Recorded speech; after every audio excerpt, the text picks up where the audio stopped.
Continuando con la lista de oradores, tiene la palabra la senadora Moreira. Gracias, presidenta. Bueno, no hay nada más difícil de reformar que la seguridad social, ¿no? Eso lo sabe Temer en Brasil, que le resultó bastante más fácil hacer una reforma laboral que impulsar la reforma de la seguridad social, y también lo sabe Ortega en Nicaragua. No es fácil reformar la seguridad social y eso lo sabe Uruguay. Por aquí se mencionó el doctor Lacalle. En su gobierno llegó a presentar 4 proyectos de ley para reformar la seguridad social. ¿Por qué? Porque en el 89 los jubilados legítimamente conquistaron el derecho a que sus jubilaciones no se vieran pulverizadas, como había sucedido en el pasado. Y entonces los números hacia el futuro peligraban. Ahora, Lacalle quedó solo en su intento de reformar la seguridad social porque nunca obtuvo mayorías parlamentarias, ni siquiera dentro de su propio partido para hacerlo. Yo estudié ese proceso. Sí lo logró Sanguinetti, porque armó un pacto. Antes de la elección del 94 dijo, miren que si no reformamos la seguridad social se nos viene la noche. Entonces ahí se coaligaron los blancos y los colorados, el Frente votó en contra y estaban a la mano las soluciones que Chile y Argentina le habían dado al déficit previsional. Estaban todas las consultorías del Banco Mundial y muchos expertos uruguayos que aconsejaron el invento de esto de los fondos de pensión, que ahora, de las aseguradoras, que ahora, a 20 años de la reforma, están haciendo agua, como dijo el senador Otegi. Por suerte el Uruguay es el Uruguay. Y entonces se creó una especie de seguridad social de reforma previsional amortiguada y mixta, con un pilar de solidaridad intergeneracional, que es el que permite hoy tenerle soluciones a los cincuentones, porque si no hubiéramos tenido este pilar, los cincuentones estaban en el horno, y al mismo tiempo inventó una gran cosa que fue ese ente testigo que es la FAP República, que es la FAP del Banco República, que yo espero que siga funcionando, porque yo soy de los que no se pueden salir del sistema, señora presidenta. A mí me hablan de derechos adquiridos, digo, ¿cómo? ¿Y mis derechos adquiridos qué? Cuando se aprobó la reforma yo tenía 36 años y ahora me quiero salir de la reforma y no puedo porque tengo una deuda con el BPS que Dios me libre y guarde, por todo lo que no aporté, que la reforma me impidió aportar. Entonces, ¿dónde estaban mis derechos? ¿Alguien habló de mis derechos adquiridos? Nadie habló de mis derechos adquiridos en la discusión parlamentaria que se dio en el año 95-96. Nadie habló de mis derechos adquiridos y éramos muchos, muchos. Todos los menores de 40 entramos en la reforma de la seguridad social, que además luego se fue profundizando porque luego se fueron modificando las tasas de reemplazo y bueno, como ya dijeron acá, las personas como yo a los 60 años, bastante antes de lo que se jubila un militar, cualquiera, nos vamos a jubilar con un haber básico jubilatorio, tasa de reemplazo de menos del 50% de lo que ganábamos en los 10 últimos años. Ya no estamos hablando de lo que ganábamos el mes anterior.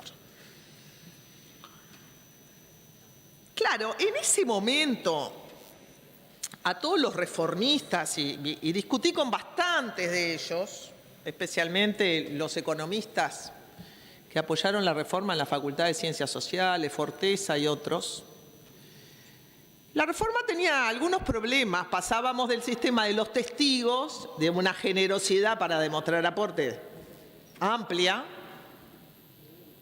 a demostrar actuarialmente los aportes. Yo pensé, va a quedar un montón de gente por el camino, porque no es fácil. Es como cuando ahora veo que si se quiere reformar de nuevo la seguridad social hay que documentar 40 años de aporte, pero hay que tener 40 años de trabajo y empleo documentado.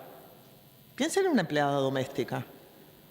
¿Cuántos años de aportes documentados tienen las trabajadoras domésticas en este país desde que aprobamos la ley? Y un poquito más. Piensen en un trabajador rural. Cuando se hacen esas reformas se olvida la parte más débil de todo el sistema de empleo, que no son los soldados. Son los sectores presos de la informalidad y de la negociación con sus patrones en condiciones muy desiguales de trabajo. Menciono estos dos, hay muchos otros, ¿no? Menciono los trabajadores rurales y las empleadas domésticas porque eso sí me parece el eslabón débil del mercado de trabajo, no los soldados. Esos son el eslabón débil del mercado de trabajo.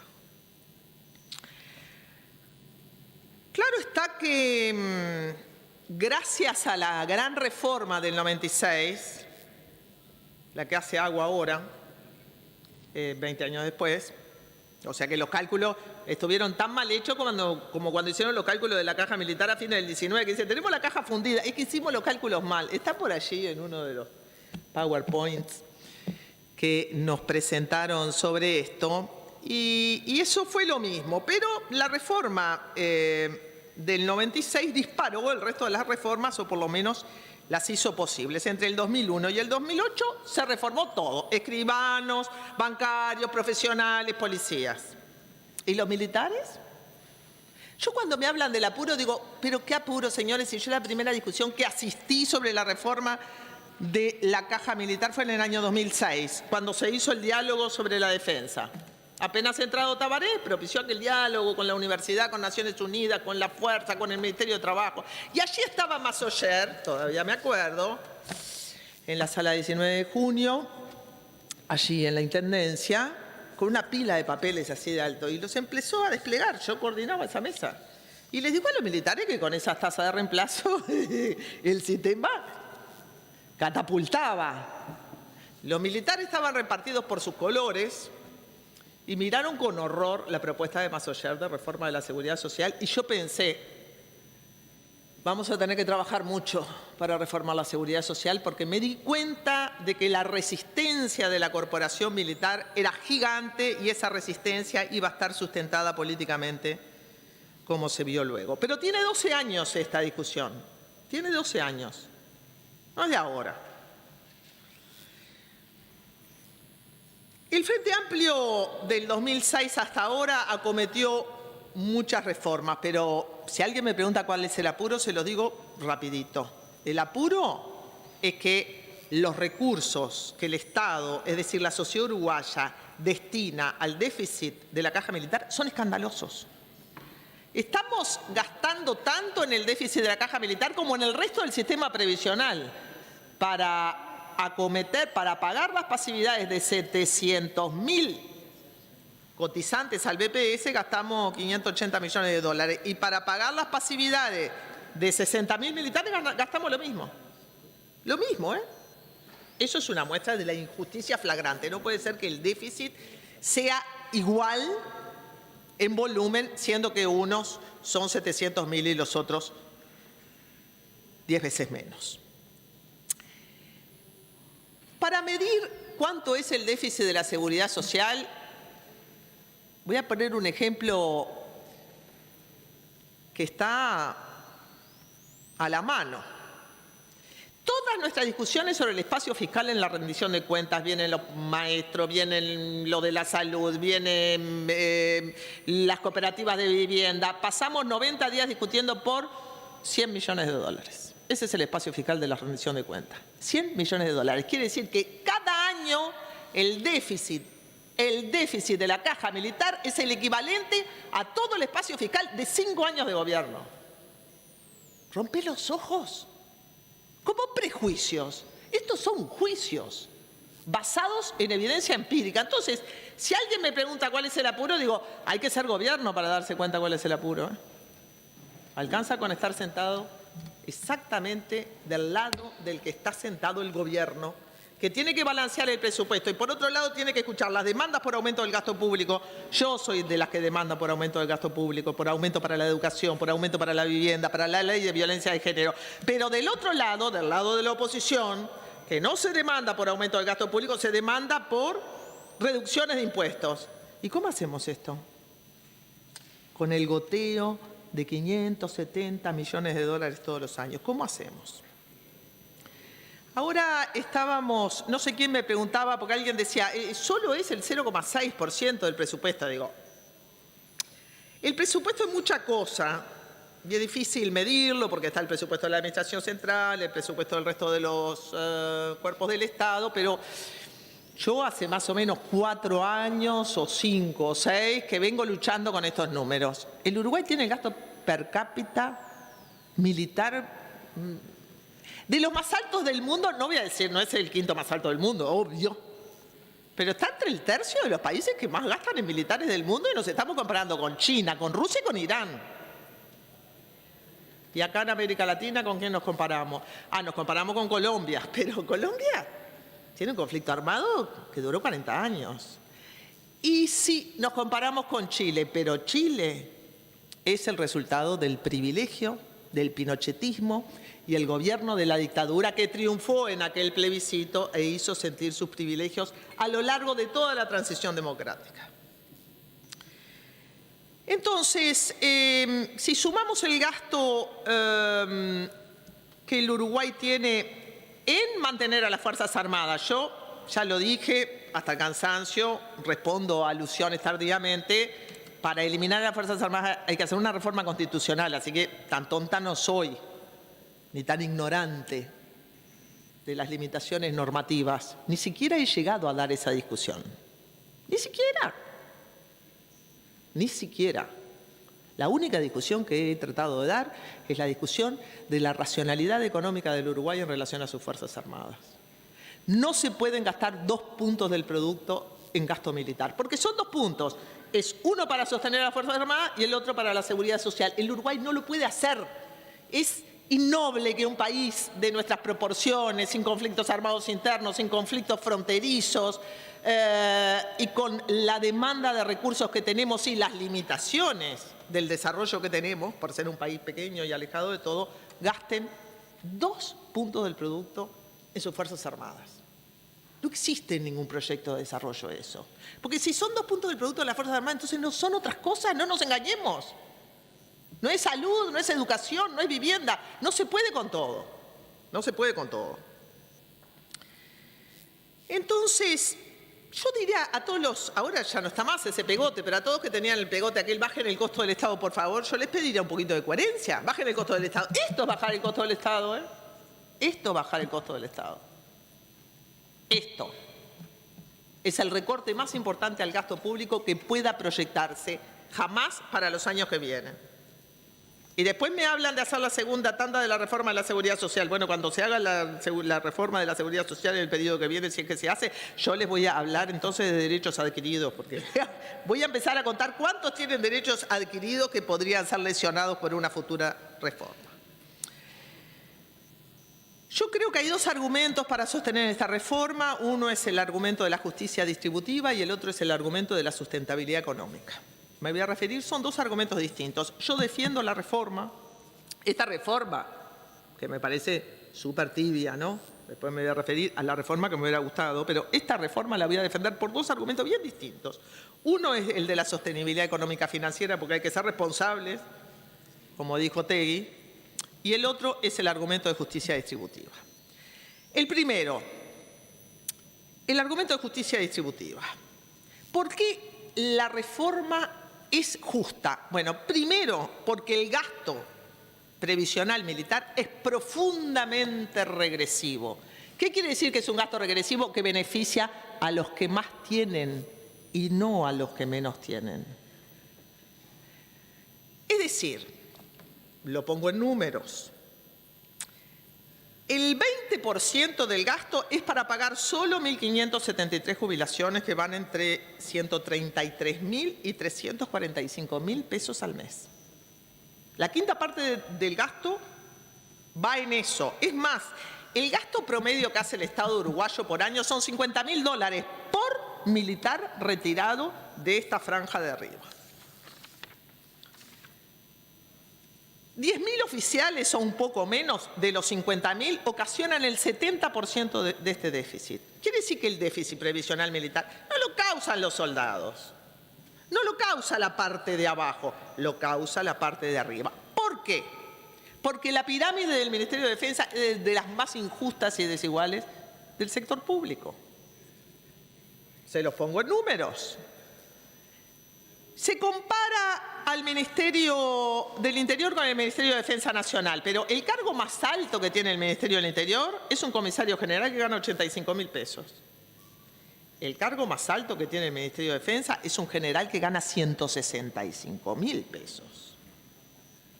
En la parte de abajo Si yo comparo un cabo contra un agente de segunda, el agente de segunda gana 27.000 y un cabo gana entre 24 y 25.000 pesos.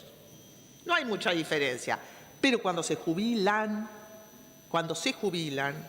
ese cabo, con retiro obligatorio, gana mucho más que el policía retirado. Gana casi el doble. Un policía retirado, no tengo los números acá, pero calculo que cuando se jubila va a ganar menos de 20.000 pesos. Pero ese cabo, cuando se jubile, va a ganar 32.000 pesos. ¿Qué es lo que explica el bajo salario de los soldados? Bueno, ¿y qué es lo que explica el déficit de la caja militar? Es la enorme diferencia que hay entre la oficialidad superior y el personal subalterno. Es así. Es así. Entonces, cuando se está en contra de reducir el déficit de la caja militar o se hablan de los derechos adquiridos, se están protegiendo los derechos adquiridos de la oficialidad superior, jamás del personal subalterno. Que no me hablen del personal subalterno. O el tema de los topes va a afectar al personal subalterno. Díganme, ¿el tema de los topes afecta al personal subalterno? No, ¿verdad? Solo afecta al personal superior. Todo lo que perdemos por tope es para beneficiar a la oficialidad superior. Hay un segundo problema. Acá tengo un cabo se jubila con 35.000 pesos y un policía no llega a 20. Con los mismos años de trabajo, ¿eh? Con los mismos años. Perdón, con más años de trabajo. Un policía con 60 y un cabo con 50, creo, más o menos. Con menos, con 10 años menos de trabajo y su jubilación es el doble. ¿Por qué? ¿Qué justifica esto? Sino la trayectoria anterior. Y eso no es los derechos adquiridos. Por otro lado, señora presidenta, los derechos adquiridos. Si los derechos adquiridos no se tocaran nunca, no habría habido una sola reforma en este país. Ni una sola, ¿eh? Cualquier reforma implica modificar el estatus de derecho de este país. Lo hacemos para expandir derechos, pero siempre lo hacemos para expandir derechos de la parte de abajo, no para expandir derechos de la parte de arriba. ¿Qué clase de democracia seríamos si no buscáramos la redistribución de los bienes y servicios en el mundo? ¿Por qué? Practicar la democracia implica redistribuir recursos, redistribuir bienes, redistribuir riqueza. Pero por otro lado, el Estado, y lo dijo el senador Pardiñas, el Estado gasta en un jubilado del BPS $1.600 al año para cubrir el déficit. No sé el de las cajas profesionales, no lo estudié. El Estado gasta para cubrir el déficit de la caja militar de un funcionario militar promedio $8.600 al año. Pero ¿saben cuánto gasta el Estado uruguayo para cubrir el déficit que provocan las 1.573 jubilaciones de privilegio? $50.000 al año por una persona, por una jubilación. Eso es lo que no da más, lo que no puede más. Así que la regresividad del gasto y la injusticia del sistema jubilatorio está basada en esas tres razones: que no se puede gastar 2 puntos del producto en el gasto militar en un país como el nuestro, que el aporte del Estado por jubilado militar es mucho más alto que el del resto del sistema y que la pirámide militar es extremadamente injusta, y no solo en términos salariales, pero estos temas hablaremos cuando tratemos la ley orgánica militar, que entre otras cosas le pone límites a lo que la oficialidad superior le puede pedir a sus subalternos. Y basta de lustrar zapatos y cortarme leña. Eso se va a acabar con la nueva ley orgánica militar, que también son privilegios que no se cuentan en dinero. Hay otros argumentos que no lo quiero citar, pero siempre los cito, que el senador Heber le llama el neoliberalismo. Y todos nos reímos. Pero yo le voy a llamar la insostenibilidad económica y financiera del sistema actual. Y creo que acá hay un error gigante en el diagnóstico que se hace sobre por qué la caja militar es deficitaria. Porque todos recurren a lo más simple. Es deficitaria porque, y bueno, se redujeron los activos y entonces hay demasiados pasivos por activo. ¿Y es solo responsabilidad nuestra? No, todos los gobiernos redujeron el número de efectivos, es responsabilidad de todos. ¿Y por qué redujeron el número de efectivos? Y acá me voy a referir a todos los que dicen que tenemos los ojos en la nuca. Se redujo el número de efectivos porque los militares habían colonizado el Estado uruguayo durante la dictadura. Colonizado. Salimos con 42.000 efectivos de la dictadura. Claro que todos los gobiernos trataron de reducir el número de efectivos y lo fueron reduciendo, el gobierno del Frente también. Entonces, esa responsabilidad la tenemos todos, pero como dijo Otegui, pero nadie puede sostener que queremos unas Fuerzas Armadas mayores. Quiere decir que el número de efectivos no lo vamos a aumentar. Pienso yo, sería un buen consenso al que llegar. No veo condiciones. ¿Por qué la dictadura explica el déficit de la caja militar? No es los ojos en la nuca y que nosotros estamos ideologizados y tenemos unos pensamientos innobles respecto a la corporación militar. Eso es de un facilismo emocional que me resisto a entrar en ese terreno. No, porque es de los indignados y de los del odio. No, no, no. Es un razonamiento científico. La trayectoria pasada explica la trayectoria futura. Son las teorías del path dependence en la teoría económica y en la teoría sociológica. Lo que explica el déficit de la caja militar es que hubo una dictadura donde los militares colonizaron el Estado y grandes sectores del funcionamiento público y de la cual se salió en forma pactada también y por consiguiente toda la transformación de las Fuerzas Armadas hubo que hacerla en forma gradual y amortiguada, que por cierto es la característica de la cultura política del Uruguay. Pero yo voy a defender al Frente. A veces lo critico, pero la mayor parte del tiempo lo defiendo. Lo voy a defender en esto. Esta es una gran reforma y costó mucho tener un proyecto de ley y estar discutiendo lo que estamos ahora.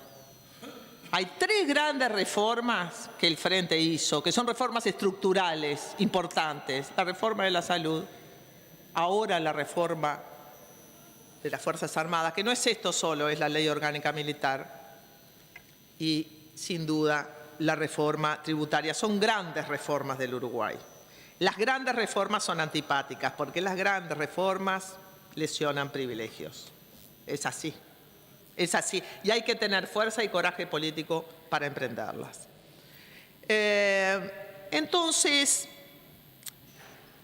si la relación activos-pasivos es apenas parte de la ecuación, porque todos sabemos que en un futuro en el Uruguay va a haber mucho más viejos que jóvenes, así que la ecuación demográfica vamos a prepararnos todos. No hay ningún sistema de seguridad social que no requiera subsidios del Estado, pero lo importante es que el déficit militar aumentó, no como resultado de las acciones del Frente de limitar el número de efectivos, ya querría yo, no. Hubo mucho más retiros en relación a los activos, porque la generosidad con que se otorgan los retiros voluntarios es tan grande que hoy en día, señoras y señores, tenemos más retiros voluntarios que obligatorios. En el último año hubo creo que 576 retiros voluntarios. ¿Por qué? Porque si yo me retiro con 38 años de edad, con 20 de trabajo, sigo trabajando, cosa que no se le permite a buena parte del sistema, y el haber jubilatorio es mi último sueldo en actividad, pero es un incentivo fantástico para que los militares se jubilen a los 40 años. Y es un incentivo fantástico para que se jubilen aquellos militares que nunca van a hacer carrera dentro de las Fuerzas Armadas. Porque otra cosa que trae la Ley Orgánica Militar es un sistema de concursos. Muy bien, porque los ascensos adentro de las Fuerzas Armadas dependen de muchas otras cosas que tienen que ver con la discrecionalidad del jerarca y no con los méritos de los aspirantes. Así que, si yo estoy ahí y ya sé que estoy topeado y que no me voy a transformar en capitán, me jubilo temprano. Ese gran incentivo a la jubilación voluntaria creo yo que es lo más importante desde el punto de vista de la explicación del déficit. Ahora, esto va unido a lo que ya se dijo hasta el cansancio, solo lo voy a remarcar otra vez. Los saberes de retiro, los sueldos jubilatorios son disparatadamente altos para lo que es este país. Disparatadamente altos. Todos nos jubilamos con el 50% del sueldo y ellos se jubilan con el 100% del sueldo o el 120% del sueldo. ¿Pero qué es eso? Rompe los ojos esa injusticia. Y de esto la gente se ha ido dando cuenta. De esto la gente se ha ido dando cuenta. No quiere decir que no valore que los militares estén en las inundaciones, cumplan labores civiles, etcétera, y que con el tiempo mejore la imagen que la población tiene de los militantes cuanto más distante está del golpe de Estado y de la dictadura. Sí, claro que sí. Pero que todos nos jubilemos distinto, eso a la gente le molesta y mucho. Y mucho. Por supuesto, señora presidenta, con esos saberes jubilatorios, si lo tuvieran esos saberes jubilatorios los profesionales, tuvieran esos saberes jubilatorios los escribanos, no funcionaría el Uruguay. Ni que hablar si tuvieran esos saberes jubilatorios el grueso de los mortales que nos jubilamos con el BPS. Por ponerlo de nuevo en números, el promedio de la jubilación en las Fuerzas Armadas es de 49 años y en el país es como de 63, porque la gente ni siquiera se jubila a los 60, porque lo que incrementa de los 60 a los 65 es mucho, pero tampoco es tan fácil conseguir trabajo si uno lo pierde, y en este país se pierde trabajo. Pero es enorme la diferencia. Voy terminando con esto. Estos no son prejuicios, estos son juicios, basados en número, en evidencia fáctica y, por supuesto, en la insostenibilidad absoluta, económica y financiera de la caja militar. No es sostenible. Eso está claro. Tampoco es que la estemos castigando, ¿no? Porque retirar un privilegio no es imponer un castigo. Esos dos conceptos no son equiparables en ninguna biblioteca ética o política del mundo, ¿no? Retirar un privilegio no es imponer un castigo. Imponer un castigo es imponer una falta. Y nosotros estamos retirando un privilegio. ¿Y por qué lo denominamos privilegio? Por la comparación de ese beneficio en relación al que tiene el resto de la población. Si es 5% más no me importa, pero si es 10, 20, 30, 40, 50% más alto, sean las edades de retiro o sean las tasas de reemplazo, es un privilegio. No son castigos. Y también quiero decir que cuando leí las actas de toda la discusión sobre la reforma de la seguridad social, nunca escuché esta idea de que los derechos adquiridos no se tocan. Nunca la escuché. Solo la escucho ahora. Nadie se sintió culpable de votar la reforma ni se dijo que estábamos castigando al pueblo. Señora presidenta, esta reforma viene del Poder Ejecutivo. Por allí está el ministro, a quien yo felicito de estar en sala, porque no creo que pueda decirse que un ministro pierde el tiempo por escuchar un debate en el Parlamento. Un ministro que escucha un debate en el Parlamento es un ministro que respeta al Parlamento. Y con su presencia, el señor ministro nos honra. Por supuesto, cuando se hizo la negociación, el Ministerio de Defensa no representaba a las Fuerzas Armadas. No, claro. Ya lo dijeron, ¿no? Yo no quiero un ministro de Defensa que represente a las Fuerzas Armadas. Quiero control civil sobre las Fuerzas Armadas. ¿Y cómo nos ha costado el control civil sobre las Fuerzas Armadas? La ley de defensa dio unos pasos, pero hubo que controlar la plata de las misiones de paz, por ejemplo, para que pasaran por el Ministerio de Defensa, cosas que parecen elementales en una democracia, ¿no? Pero fueron conquistadas muy tardíamente. Es la idea del control civil de las Fuerzas Armadas en la que se basa cualquier teoría democrática. Señora senadora, vamos a votar la prórroga de su tiempo. Se está votando. 23 afirmativo. Puede continuar. Señora presidenta, yo ya estoy terminando. Digo, la reforma vino del Poder Ejecutivo luego de una larga negociación en la que participó el ministro de Trabajo, participó el ministro de Defensa, participó el Ministerio de Economía, porque esta cuestión de las Fuerzas Armadas es de todo, no es de las Fuerzas Armadas. Acá todos podemos hablar de educación, todos podemos hablar de salud, todos podemos hablar de las Fuerzas Armadas. No es un espacio de análisis y debate político en el cual solo puedan intervenir las Fuerzas Armadas. No, no. Es la política la que tiene que tomar esta determinación. Y así lo hace saber la Constitución, que es la que hace que sea el Parlamento el que determine el número de efectivos y no las necesidades de la fuerza. Somos nosotros los que determinamos el número de efectivos. Quiero contrarrestar una opinión que ha habido por ahí de que el 44% de los militares son pobres. El Instituto Nacional de Estadística hizo un estudio tomando como en cuenta los hogares donde había un salario militar y solo el 3% de los hogares con militares son pobres. Son los datos del Instituto Nacional de Estadística. Así que cuando discutamos, me los pueden rebatir, ¿no? Pero estos son los datos del Instituto Nacional de Estadística en base a la encuesta de hogares sobre salarios militares, hogares e ingresos del hogar. Para rebatírmelo, diría, me traen algún número alternativo, porque siempre me pareció una locura. Lo que decían era el 60, ahora es el 44, pero bueno, allí están los datos del Instituto Nacional de Estadística. Termino diciendo que no creo que haya unas Fuerzas Armadas. Hay estamentos en las Fuerzas Armadas muy distintos.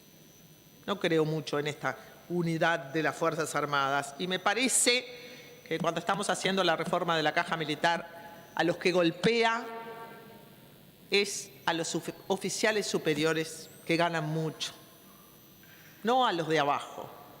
Hay que entender un poco esta lucha desigual porque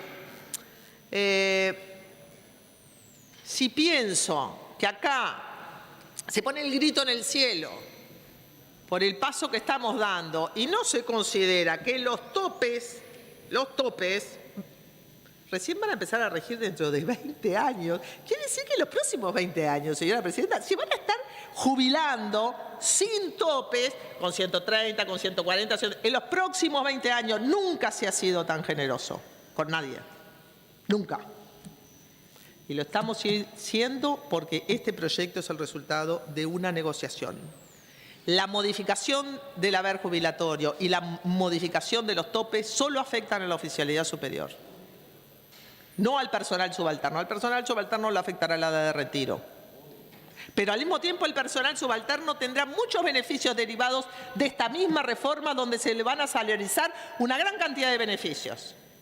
Y eso está muy bien, que se le salaricen los beneficios, porque entonces van a depender menos de la jerarquía y de la discrecionalidad de la jerarquía para tener un salario decente. Así que acá también nos ocupamos del personal subalterno. Claro que nos ocupamos del personal subalterno. Lo que van a sentir el golpe dentro de 20 años, muchos de nosotros no vamos a estar aquí cuando esta reforma empiece a dar resultados. Entonces, no sé, a veces me parece que vivimos en dos planetas distintos, no porque queramos cosas distintas, sino porque evidentemente percibimos el mundo de manera muy distinta. Yo creo que la transición que plantea esta reforma es muy generosa. Y cuando se plantea una reforma jubilatoria les voy a recordar esto. Le voy a recordar a cualquiera que quiera hacer una reforma jubilatoria que quiere un régimen de transición tan generoso como el que le dieron a los militares. Creo que los topes siguen siendo más altos que los que tienen los civiles o el resto de los mortales. Y para mí, no sé, señora presidenta, cuando se dice que hay apuro, la verdad, para mí este país es todo lento, ¿no?